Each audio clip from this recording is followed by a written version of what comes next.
오늘 예배 후 오후 1시부터 본당에서 기도하고 난 후에 총동원 노방 전도를 하도록 하겠습니다. 전도 용품이 준비되어 있습니다. 그래서 여러분들이 그냥 나가시는 게 아니라 우리 이웃들에게 나눠줄 선물도 있고 또 우리 교회를 알리는 총동원 노방 전도를 하는데요. 다 함께 참여하셔서 이 일에 함께 동참해 주시기 바랍니다. 내일부터 오는 토요일까지 한 주 동안만 특별 기도를 하겠습니다. 시간은 5시 50분부터 시작되고요.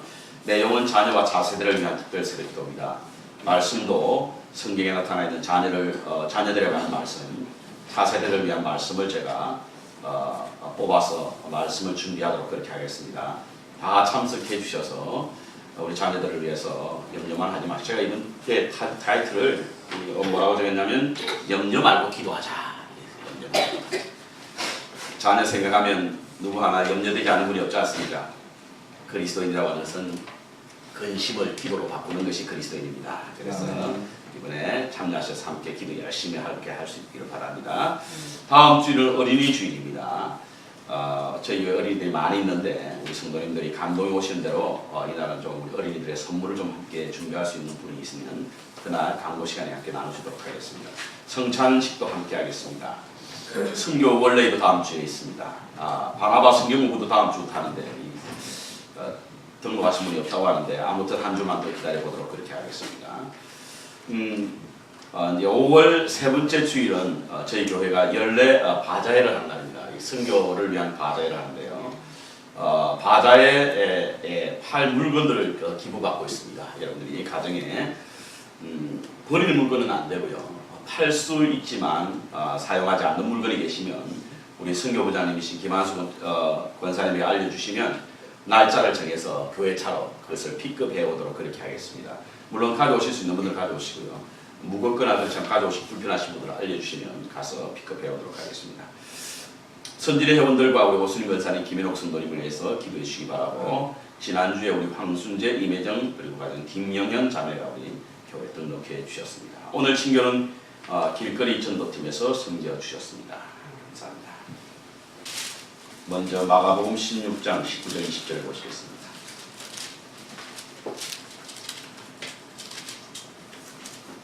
잘 친절하고 봉독드리겠습니다. 주 예수께서 말씀을 마치신 후에 하늘로 올리우사 하나님 우편에 앉으시니라. 제자들이 나가 두루 전파할세 주께서 함께 역사하사 그 따르는 표적으로 말씀을 확실히 증거하시니라. 아멘. 사도행전 1장 9절과 10절.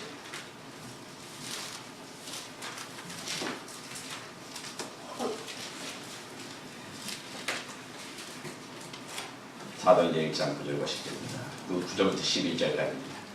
자신으로 공부하겠습니다. 이 말씀을 마치시고 저희 보는 데서 올리워 가시니 구름이 저를 가리워 보이지 않게 하더라. 올라가실 때에 제자들이 자세히 하늘을 쳐다보고 있는데 흰옷 입은 두 사람이 저의 곁에 서서 가로되 갈릴리 사람들아 어찌하여 서서 하늘을 쳐다보느냐. 너희 가운데서 하늘로 올라오시니 예수는 하늘로 가심을 본 그대로 오시리라 하였느니라. 아멘. 우리는 공동체 기도나 혹은 믿음의 고백을 통해서 하나님의 공의와 사랑은 어저께나 오늘이나 영원토록 변함없다라는 표현을 씁니다. 그렇죠? 하나님의 사랑과 공의가 어저께나 오늘이나 영원토록 변함없다라고 하는 그런 표현을 우리가 사용합니다. 이는 우리를 향한 하나님의 사랑과 공의가 완료형이 아니라 진행형이라는 뜻입니다. 하나님의 사랑과 공의가 이미 끝난 완료형이 아니라 앞으로 계속되고 앞으로도 계속될 것이다라고 하는 믿음의 고백이 어저께나 오늘이나 영원토록 변함없다는 뜻입니다. 그리고 이 말씀은 예수님께서 살아계실 때에 있었던 실존 시대의 하나의 그 끝나는 일회성이 아니라 앞으로 영원성을 갖고 계신다라고 하는 그런 뜻입니다. 그러니까 어저께나 오늘이나 영원토록 변함없다라고 하는 이야기는 끝이 난다든지 그 당시에 있었던 하나의 일회성으로 끝이 나는 것이 아니라 계속될 것이며 앞으로도 계속될 것이다라는 의미의 고백, 그리고 의미의 결단, 이것이 바로 하나님의 공의와 사랑은 어저께나 오늘이나 영원토록 변함없다라고 하는 그런 표현인 것입니다. 그런데 그 중심에 무엇이 있느냐? 그것이 무엇이 그것을 가능케 하느냐? 그것은 바로 성천입니다. 성천. 예수님께서 성천하심으로 하나님의 공의와 사랑이 완료된 것이 아니라 계속된다는 것입니다. 예수 그리스도께서 성천하심으로 예수님께서 살아 계셨을 때 일어났던 실제적인 한 일회성 사건이 아니라 계속해서 하나님의 정의와 사랑이 영원성을 갖고 계속되어 나간다라고 하는 그런 뜻입니다. 그래서 오늘 저는 성천에 관한 말씀을 함께 묵상하기를 원합니다. 오늘 본문 처음에 마가복음을 읽었는데요. 마가복음에는 예수님의 성천을 아주 짧게 전합니다. 제자들에게 선교의 사명을 주시고는 하늘로 들려 올라가셔서 하나님의 우리 우편에 앉아 계신다 이렇게 서술하고 있습니다. 하지만 사도행전 1장은 조금 더 구체적으로 성천에 관한 말씀을 하는데요. 3절에는 그 날짜로 명시되어 있습니다. 부활 후에 40일이 지난 후에. 부활절 이후에 40일이 지났다고 하는 거 보니까 예수님이 십자가에 달리시고 난 이후에 43일이 지났다는 것입니다. 이 시대에 제가 이 시점에서 성천에 관한 말씀을 드리는 이유가 바로 우리 개신교회는 성천주의를 잘 지키지 않지만 가톨릭에서는요 성천주의를 참 크게 지킵니다. 5월 금년에 5월 19일인가요 18일이 성령 강림주일이라고 한다면 성령 강림주일 이전 주일이 바로 성천주일입니다. 성천주일. 그런데 5월 8일은 5월 둘 번째 주는 어버이 주일에 제가 우리 장강선 목사님께 설교를 부탁드렸고 다음 주에는 어린이 주일날에 성천에 관한 말씀을 드리기가 좀 뭐해서 오늘 제가 미리 당겨서 성천에 관한 말씀을 나누는 것입니다. 마가복음과 똑같이 사도행전 1장에도 제자들에게 사명을 주시고는 제자들이 보는 앞에서 하늘로 올라갔는데 구름이 가릴 때까지 제자들에게 보이셨다라고 말씀하고 있습니다. 여기서 제자들 앞에라고 하는 이 제자들이라는 숫자가 뭐 몇 명일까? 고린도전서 15장에 보면 500명이 일시에 보였다라고 하는 것으로 보아 아마 500명쯤 되지 않았을까 이렇게 학자들은 보고 있는 것입니다. 제자들이 500명 모여 있는 곳에서 예수님께서 하늘로 들려 올라가셨는데 제자들이 들려 올라가시는 모습을 직접 목도하였고 함께 보았고 그리고 주님이 구름에 가릴 때까지 그들은 그곳에 서서 보았다 이렇게 성경은 전해주고 있습니다. 성천이라고 하는 것이 몸이 죽지 않고 올라간다라고 하는 것이 초월적이고 신비적이기 때문에 인간의 보편적 사고에서는 받아들이기 힘든 일이 바로 성천입니다. 그래서 성천주의 혹은 예수님이 성천하셨다라고 하는 말을 이상하게 여기는 사람들이 있습니다. 그런데요, 여러분 전혀 이상하게 여길 것이 없습니다. 왜냐하면 예수님의 성천은요, 예수님의 이 땅에 오심의 필연적인 결과이기 때문입니다. 오셨으면 가셔야 되잖아요. 그렇죠? 세상 사람들은 육의 몸으로 왔고 아버지와 어머니 사이에 태어났기 때문에 죽음이라고 하는 것으로 가지만 예수님께서는 동정녀의 몸에서 나셨기 때문에 그 올라가심이 우리와 사뭇 다르다는 이야기죠. 그래서 오셨기 때문에 가는 것은 당연한 이치인 것입니다. 예수님이 하나님으로서 육신의 몸을 입고 이 땅에 오셨다고 한다면 하나님께로 돌아가셔야 된다는 것이 이치죠. 바꾸어 말씀을 드리면 예수의 인간 되심은 예수의 성천의 필연적인 전제라고 볼 수가 있습니다. 자, 오셨을 때는 가실 것을 전제하고 있다는 사실입니다. 맞죠? 네. 그래서 우리가 이렇게 말할 수 있습니다. 오심은 돌아감의 전제요, 가심은 오심의 결과다. 시작! 오심은 돌아감의 전제요, 돌아가는 오심의 전제. 맞죠? 논리적으로 맞지 않습니까? 이상하게 여길 게 전혀 없습니다.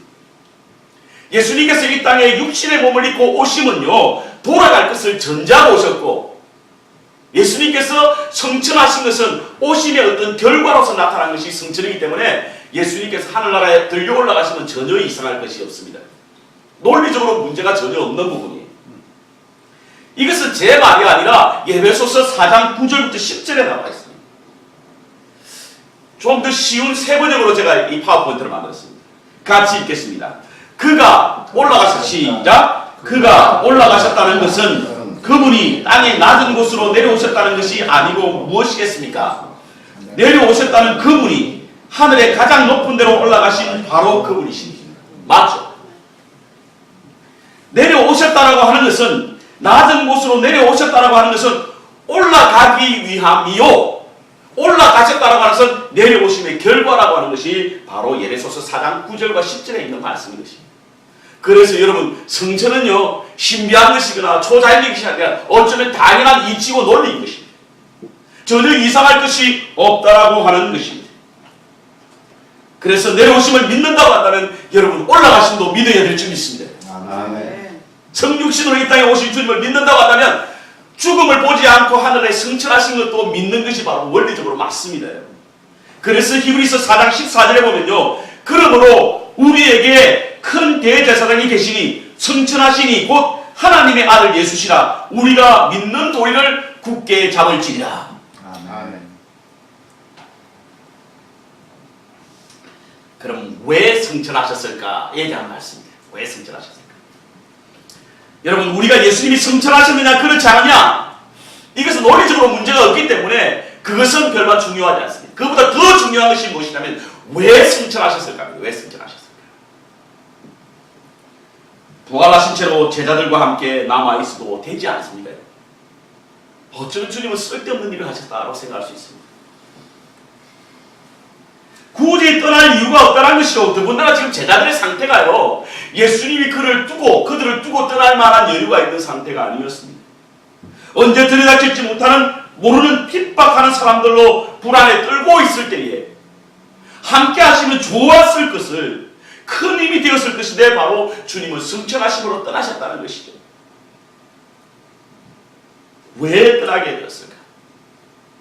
이것은 비단 제가 갖는 의무만 아닙니다. 당시의 제자들도 그랬습니다.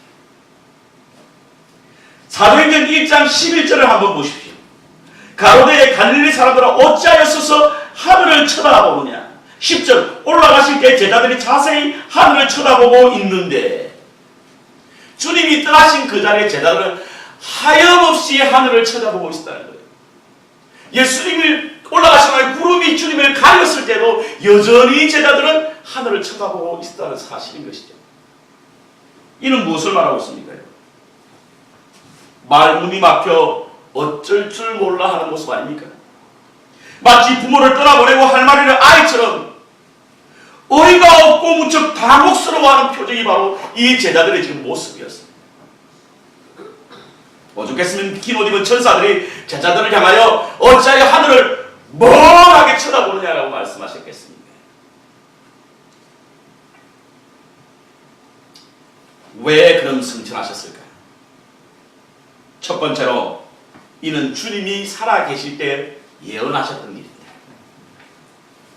제가 성경의 세 부분만 여러분에게 말씀을 있었는데요, 성경의 많은 부분에 주님께서는 떠나가실 것을 예언하셨습니다. 특별히 마태복음 21장부터 26장까지는요, 예수님께서 십자가에 달리시기 전 마지막 일주일 광경을 기록한 내용인데, 23장부터 보면요, 주님이 떠나겠다, 오겠다, 간다, 머문다 라고 하는 표현이 계속해서 나오고 있습니다. 예를 들어서 24장 30절, 33절, 37절, 42절, 44절, 46절, 50절, 25절, 5절, 15절, 31절 등에 주님은 가다, 오다, 간다 라고 하는 표현을 계속 사용하므로 주님께서 살아계실 때에 미리 떠나실 것을 예언하셨다는 사실인 것입니다. 또한 요한복음 3장 13절을 보면 예수님께서 니고데모와의 대화를 통해서 하늘에서 내려온 자 곧 인자 외에는 하늘에 올라갈 자가 없느니라 라고 말씀하시면서 좀 구체적으로 주님께서 세상을 떠나실 것을 말씀하고 있습니다. 근데 이 부분에 대해서 의문을 제기하는 분이 계세요. 하늘로 올라가 죽음을 보지 않고 하늘로 올라간 자가 예수님 말고 두 사람 더 있지 않습니까? 에녹과 엘리야. 근데 왜 주님께서는 이렇게 인자 외에 하늘에 올라간 자가 없다라고 말씀하셨을까? 그것을 우리가 말씀을 좀 분명히 보아야 될 필요가 있습니다. 하늘에서 내려온 자라고 뜻이야. 하늘에서 내려온 자, 곧 인자 외에는 하늘에 올라갈 자가 없다라고 하는 것은 바로 하늘에서 내려왔기 때문에 하늘에 올라갔고 그 외에는 인자 외에는 없다라고 하는 거예요. 세상에 자기가 신이라고 떠드는 사람은 다 거짓말이라는 뜻입니다. 뿐만 아닙니다. 예수님의 기도 잘 알려진 요한복음 17장 11절에 보면요, 제자들을 위하여 기도하실 때 나는 더 이상 세상에 있지 아니할 것이다 라는 말씀을 통해서 미리 떠날 것을 예언하셨다는 사실인 것입니다. 어느 날 갑자기 쉽게 결정되고 시행된 것이 아니라 미리 예언되셨던 일들을 이루신 것이 바로 성천입니다. 예언하셨고 그 예언을 이루시기 위하여 성천하셨다는 사실인 것입니다. 그럼 이 예언이 왜 중요하고 성취가 왜 중요하냐는 거예요. 여러분, 제가 아마 이 말씀을 자주 드렸던 것 같아요. 성경에는 많은 예언이 있고 많은 성취가 있습니다. 예언과 성취가 왜 중요하냐면 하나님의 신실하심을 나타내는 것이기 때문에 중요한 거예요. 우리 인간은요, 필요에 따라 거짓말합니다. 상황에 따라 다른 말합니다. 바꿉니다. 그렇지만 하나님은 자신에게 좀 소리가 온다고 할지라도, 우리가 이해할 수 없는 부분이라 할지라도 주님은 당신의 예언하신 것을 이루시기 위한 신실하심을 보이는 분이 바로 하나님이시다 사실입니다. 지금 우리에게 이것이 왜 중요하냐면요, 우리는 지금 예언과 성취의 중간에 살아가고 있지 않습니까? 하나님께서 예언하셨고 우리는 그 성취를 이루실 중간에 우리가 와 있단 말이에요. 그렇다고 한다면 예언이 성취되는 것이 얼마나 우리에게 중요한 일입니까? 주님께서는 많은 일을 예언하시고 많은 일을 성취하셨는데, 심지어 성천마저도, 하늘에 올라가신마저도 예언하신 것을 성취하셨기 때문에 성취하시기 위하여 주님께서는 하늘로 성천하셨다라고 하는 것입니다. 예언하신 것을 성취하기 위하여 성천하신 것입니다. 두 번째, 예수님의 성천은 제자들에게 유익하기 때문에. 요한복음 16장 7절에 보면 너희를 떠나는 것이 유익하다고 말합니다. 왜 우리는 주님이 있는 것이 유익한 것 같은데 주님이 떠나는 것이 유익하다고 말씀하셨을까? 내가 떠나야만 누가 온다? 보혜사 성령이 온다. 보혜사 성령이 우리를 더 유익하게 하기 때문에 주님은 성천하신다는 뜻입니다, 여러분. 아멘. 함께 있는 것보다 떠나는 것이 더 유익하므로 주님께서 떠나야만 보혜사 성령의 임함으로 주님께서는 성천하셨다라고 말씀하고 있는 것입니다. 세 번째로, 만물을 충만하기 위해서 성천하셨습니다. 이 충만하다는 뜻이 무엇일까? 참 성경적 용어는 어렵죠. 그런데 영어력에 보면 좀 쉽습니다, 여러분. 어떤 것이 충만한 것이냐? Fill whole universe이라는 뜻입니다. 기름 넣으러 갈 때에 속된 말로 만땅 채워달라고 할 때 뭐라고 그러죠? 필리라고 그래요. 필리라. 만땅으로 채워달라는 거예요. 하나님께서, 우리 주님께서 성천하신 것은 온 우주, 유니버스를 만땅으로 채우시기 위한 줄 믿습니다, 여러분. 아멘. 그래서 공동 번역에 뭐냐면 그분이 모든 것을 완성하기가 이렇게 번역했습니다. 그렇죠? 예수님께서 성천하심으로 이 세상은 일정 부분 완성되어 가고 있고 또 완성된 부분이 있는 줄 믿습니다.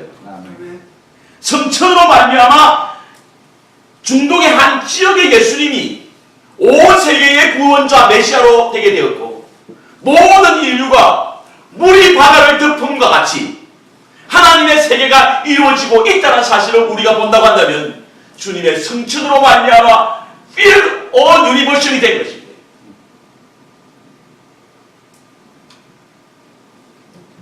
세 번째로 주님께서 성천하신 이유는, 네 번째로 주님께서 성천하신 이유는 하나님 나라에 이르는 길을 개척하기 위함입니다. 요한복음 14장 2절 우리가 아까 교동문 때 읽었는데요. 주님께서는 아무것도 염려하지 말라. 하나님을 믿으니 또 나를 믿으라. 내가 너희를 위하여 처소를 예비하러 가노니. 주님께서 성천하신 것은 바로 하늘나라로 가는 그 길을 개척하기 위하여 간다는 사실인 것입니다. 아멘. 주님은 그런 하늘나라로 가는 길을 개척하신 개척자이십니다. 아멘. 결국 성천이란 내 아버지 집, 곧 내 하나님 나라 이르는 길을 개척하시기 위하여 가신 것이 바로 성천이신 것입니다. 하늘의 길을 열기 위하여 주님께서는 성천하셨다는 사실인 거예요. 예수님은요, 로마서에 보면 두 번째 아담이시래요. 첫 번째 아담은 우리에게 죄를 가져왔고, 두 번째 아담은 우리에게 생명의 길, 구원의 길을 열어주셨다라고 사도 바울서는 로마서에 기록하고 있습니다. 그것은 이유가 있습니다. 왜냐하면 예수님께서 이 땅 위에 아담의 본성을 지닌 인간으로 태어났을 뿐만 아니라 모든 인간의 모습의 대리자로 이 땅에 오셨습니다. 자, 그분이 이 땅에 오셔서 승천하셔서 하나님 나라에 가는 길을 열었기 때문에 우리도 그 길을 따라갈 수 있다는 소망이 생긴 것입니다. 우리가 승천할 수 있는 것은요, 주님께서 그 길을 개척하셨기 때문에 우리가 승천할 수 있다는 사실인 것입니다. 아멘. 데살로니가 보면 우리가 승천할 수 있대요.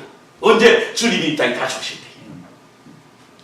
그것은 바로 주님께서 그 길을 마련하셨기 때문에 우리가 그 길을 가를 수 있었고, 주님께서 승천하신 이유는 바로 그 길을 열기 위함이었다라고 말씀하고 있는 것입니다.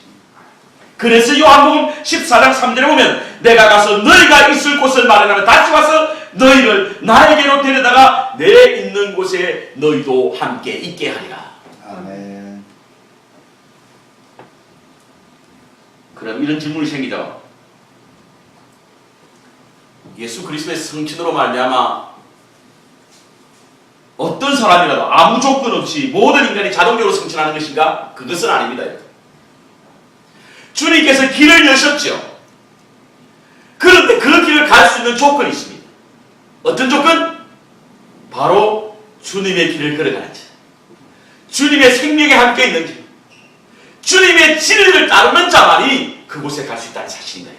아멘. 주님께서 길을 여셨기 때문에 그 길에 들어서야만 갈 수 있다는 사실인 것이죠. 우리는 기억해야 됩니다. 우리가 성취할 수 있는 방법은 다른 모든 사람들이 함께 할 수 있지만 특별히 주의 길을 걸어가는 자, 주님께 생명이 있는 자, 주의 진리를 쫓아가는 자만이 주님께서 여신 하늘 길을 걸어갈 수 있다는 사실을 기억해야 될 줄 믿습니다. 아멘. 다른 어떤 것으로는 없습니다. 다른 어떤 길도 없습니다. 아멘. 자꾸 요즘 다원주의들이 다른 곳에도 생명이 있고 구원의 길이 있다고 다니지만 없습니다. 지금 현존하는 하나님의 말씀을 믿는 우리 공동체는 그것이 없다고 고백하는 공동체예요.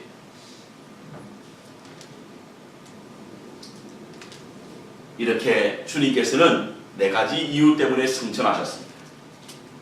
그럼 우리가 관심을 가져야 할 게 승천 후에 어디 계신가요? 어디 계신가요? 주님이 승천하신 후에 어디 계실까? 그것은 첫 번째로 하나님의 능력이 미치는 장소인 바로 하늘에 있습니다. 자, 하늘에 있다고 그랬죠. 오늘 본문에도 하늘로 올라갔다고 그랬습니다. 근데 이 하늘이 어떤 하늘이냐는 거예요. 성경에는 두 가지 하늘이 있습니다. 첫 번째로 자연의 하늘, 자연의 하늘. 우리 눈에 보이는 자연의 하늘. 땅과 바다와 대비되는, 대칭되는 하늘, 공간적 하늘. 새들이 날고 하늘에 별과 달이 있는 곳, 그 하늘, 그것이 바로 첫 번째 하늘입니다. 그것이 자연의 하늘입니다. 두 번째 하늘은 초자연의 하늘입니다. 자연의 하늘을 갖다가 우리는 영어로 스카이라고 그러고 초자연의 하늘을 갖다가 우리는 헤븐이라고 그러죠. 그렇죠? 자연의 하늘은요, 우리 눈에 보이는 하늘을 말하는 것이고, 초자연의 하늘은 우리가 보이지 않는 하늘을 초자연의 하늘이라고 말하고 있습니다. 그런데 주님은 어디 계십니까? 우리가 보이는 하늘에 계신 줄 알고 제자들은 하늘을 쳐다보았다고 말씀하고 있습니다. 사도행전 1장 11절을 우리 다시 한번 읽겠습니다. 제가 이 파워포인트 이렇게 만들었습니다. 자, 파워포인트 나와있죠. 갈릴리 사람들아, 어찌하여 서서 스카이를 보느냐? 너희 가운데 헤븐으로 올라가신 분은 바로 헤븐으로부터 다시 오실 것이다. 주님 어디 계신다? 제자들은 공중으로 올라가 주님을 보고 있기 때문에 스카이를 보고 있습니다. 주님은 스카이에 계신 것이 아니라 헤븐에 계신 줄 믿습니다. 아멘.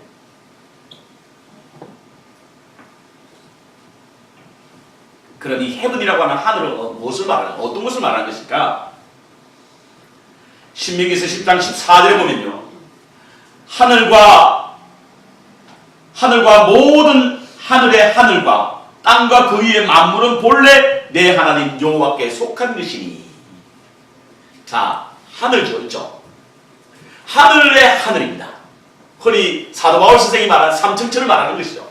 대기권을 벗어난 하늘, 천사와 천사장이 살고 있는 하늘, 그 하늘이 모두 다 여호와께 속한 것이라고 하는 거예요. 헤븐이라고 하는 것은 단지 공중이라고 하는 의미가 아니라 땅도 하늘입니다. 바다도 하늘이에요. 신명기서 10장 14절에 하늘과 모든 하늘의 과 땅과 그 위의 만물은 본래 하나님의 것이라고 했으니까 그것이 바로 하늘이라는 거예요. 하늘. 그러면 우리가 하늘에 대한 정의를 이렇게 볼 수 있습니다. 하늘이 무엇일까? 첫 번째로 우리는 하늘이라고 하는 것은 하나님의 통치가 이루어지는 장소. 이것이 바로 하늘입니다. 모든 것, 땅도 바다도 만물 모든 것도 다 하늘이라는 뜻이고, 두 번째로 하나님이 속한 것, 마지막으로 하나님의 능력이 미치는 그 장소가 바로 하늘이라고 하는 겁니다. 다시 말하면 하늘은요, 하나님의 활동 영역 혹은 하나님의 거주지가 바로 하늘입니다. 승천하신 주님은 거기 계신다는 거예요. 그렇다고 한다면 하늘나라에 하나님이 계신 것이 아니라 하나님이 계신 곳이 하나나라인 줄 믿습니다. 아멘. 하나님이 하늘나라에 계신 게 아니라 하나님이 계신 그곳이 하늘나라는 거예요. 아멘.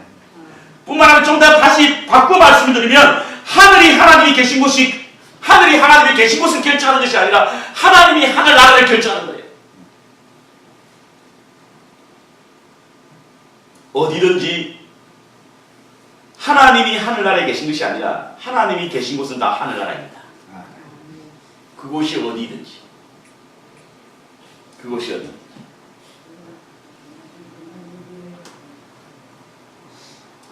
지난 사순절 특별 새벽 기도회 때요.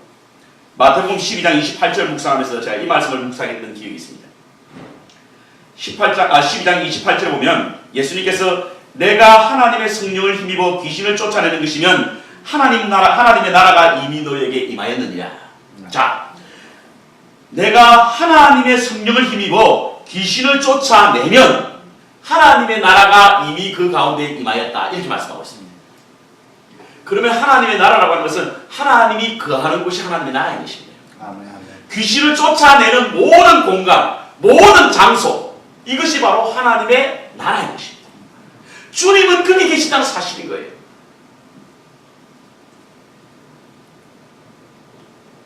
높은 산이 거친 들이 초막이나 궁궐이나 내 주 예수 모신 곳이 그 어디나 다같이 하늘나라.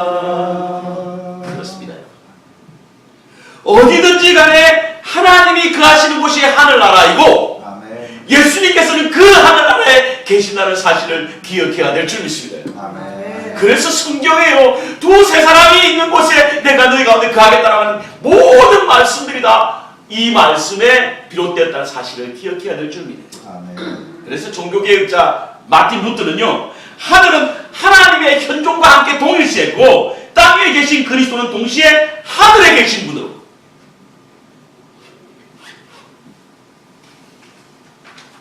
두 번째 주님이 어디 계시냐? 하나님의 우편인 교회의 머리에 계십니다. 이건 우리가 여러 번 말씀 나눴기 때문에, 성전신학에 대해서 말씀을 나눴기 때문에 제가 성경의 말씀만 전하고 마치겠습니다. 로마서 8장 34절에 보면요, 죽으실 뿐만 아니라 다시 살아나신 이는 여호와시니 그리스도 예수시니 그는 하나님의 우편에 계신다요 우리를 위하여 간구하시는 자신이다. 하나님의 우편에 앉아 계신다고 했어요. 로마서 8장 38절. 이것은 우리가 마가복음에서도 나와 있습니다. 그렇죠? 부활하신, 승천하신 주님께서 하나님 우편에 계시다고 했다고 그랬죠. 그럼 하나님 우편이 어디냐는 거예요. 도대체 어디가 하나님 우편이냐. 예배소서 1장 20절부터 23절에 보면 그 우편을 이렇게 설명하고 있습니다. 그 능력이 그리스도 안에서 역사하사 죽은 자 가운데서 다시 살리시고 하늘에서 자기의 오른편에 앉으사 모든 정사와 권세와 능력과 주관자들과 이 세상뿐 아니라 오늘 세상에 걷는 모든 이름 위에 뛰어나게 하시고 또 만물을 그 발 아래 복종하게 하시고 그를 만물 위에 교회의 머리로 두셨느니라. 하나님의 우편이 바로 교회의 머리라는 사실입니다. 아멘. 아멘. 그래서 우리가 교회가 그리스도의 몸이라고 고백하는 겁니다. 성천하신 주님께서 하나님의 우편이 되시고 그 우편이 바로 교회의 머리이기 때문입니다. 아멘. 예수는 성천하셔서 하나님의 우편에 앉아 계시고 쉬고 계신 것이 아니라 하나님의 백성들을 위하여 대제사장 왕의 직무를 바로 교회의 머리가 되셔서 감당하고 있다는 사실을 기억해야 될 줄 믿습니다. 아멘. 그럼 교회의 머리, 그리스도의 몸이 되신 교회가 무엇을 해야 할지 분명히 나와 있지 않습니까? 우리도 끊임없이 주님처럼 하나님의 우편에서 세상을 위하여 중보하며 기도해야 될 사명이 우리에게 있는 줄 믿습니다. 아멘. 아멘. 대제사장으로서 중보자로서 우리가 교회가 감당해야 되는 이유가 바로 우리 주님이 성천하셔서 하나님 우편에 앉아 계시고 우편에 앉으셔서 그 일을 감당하기 때문에 교회가 그 일을 감당해야 되는 것입니다. 아멘. 말씀의 결론을 내리겠습니다. 우리가 마가복음을 우리가 다시 한번 찾아볼까요? 마가복음 다시 한번 돌아오고 16장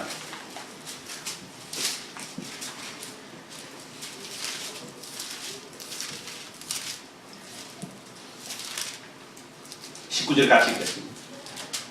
시작. 주 예수께서 말씀하신 마치신 후에 하늘로 올라오사 하나님의 우편에 앉으시다. 하나님 우편에 앉아 계시다는 거죠. 그렇죠? 하나님 우편에 앉아 계시죠. 그렇죠? 네. 그 다음 절 시작. 제자들이 나가 두루 전파할세 주께서 함께 역사. 우편에 앉아 계신데 주께서 함께 역사하셨다는 겁니다.